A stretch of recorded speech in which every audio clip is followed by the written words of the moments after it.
Welcome to step 3 of the Big Score Take Action Plan, creating your Take Action Plan checklist.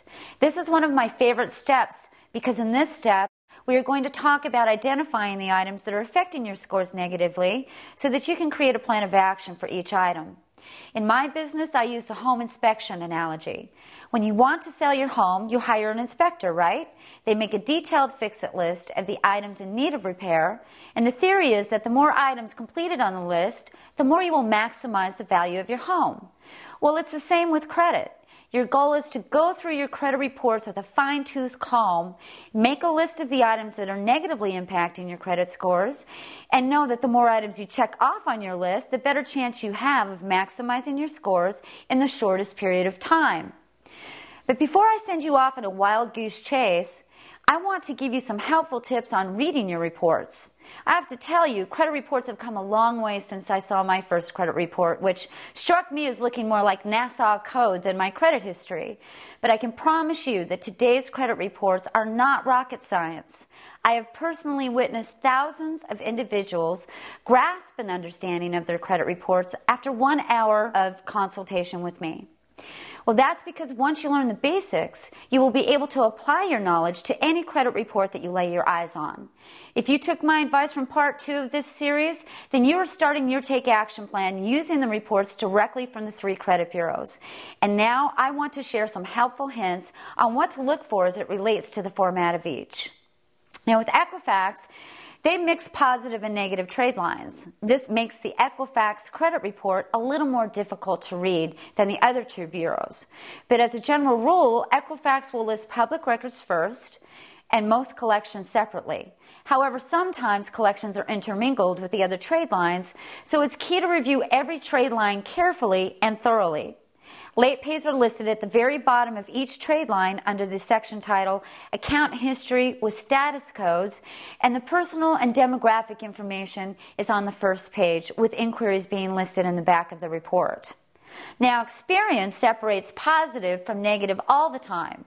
And as a general rule, Experian will list public records first, then all potentially negative items, followed by accounts in good standing. Inquiries and personal and identification and demographic information are located in the back of the report. TransUnion follows suit with Experian by separating positive from negative accounts.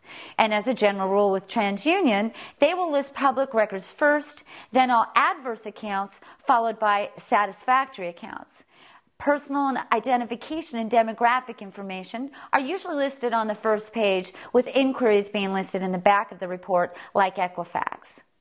Now, when most people look at their credit reports, they only focus on repairing the negative items.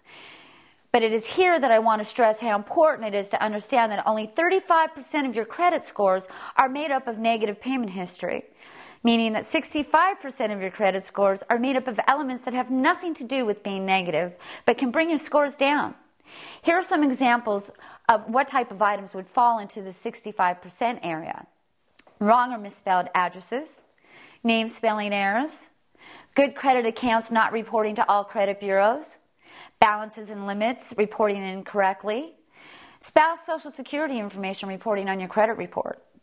All of these items are costing you credit score points. I have seen my client scores go up by as much as 10 to 20 points just by cleaning up address and name information.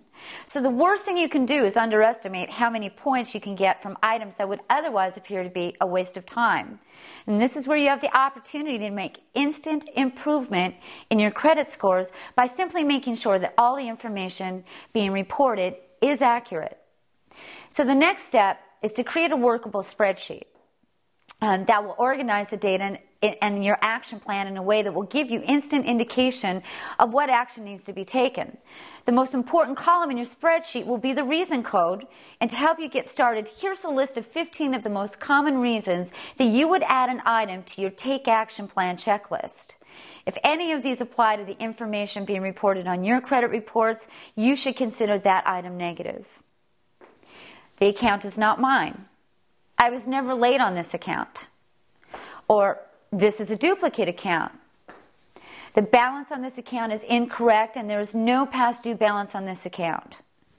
You are not reporting a positive account on my credit report, and this is an important one. You want all of your good credit reporting across all 3 bureaus. You are not reporting the correct limit on my account. If your limit's not reporting, it's going to make you look like you are over the credit limit, bringing your balance to ratio over the top. This account was included in bankruptcy and should have a 0 balance. And in the case of an account that is showing late pays or high balances, wherein you are only an authorized user, you will want to have it removed from your credit report. You're reporting my home equity line of credit as a revolving account. Home equity lines of credit should be reported as installment accounts, if not mortgage accounts. Well, I never authorized this inquiry. This is an important one because 10% of your credit score is made up of inquiries. This tax lien, judgment, or public record has been satisfied, released, dismissed, or vacated. And in the case where an account has been charged off and the creditor is still reporting late pays after the charge-off date, you will want to get those late pays removed and have the creditor stop reporting. Here's another good one. The 7-year reporting period has expired on this account. You would think that they automatically fall off after 7 years, but negative items don't just fall off of your report. You were reporting the wrong Social Security number or birth date on my credit report. You're reporting wrong, misspelled names or addresses on my credit report. Remember, if any of these apply to the information being reported on your credit reports, you should consider that item negative. So to make sure that you don't miss anything, make 3 separate Take Action Plan spreadsheets, one for each credit bureau, and write down everything that needs attention. Then, using the knowledge that you will gain from the next step in this action plan, you can decide which action should be taken: dispute, negotiate, or wait. My best advice is that if you've determined that you can and should take action to improve your credit situation, once you finish your TAP checklist, half the battle is over. And all the action you take will serve you well, and sooner than you think.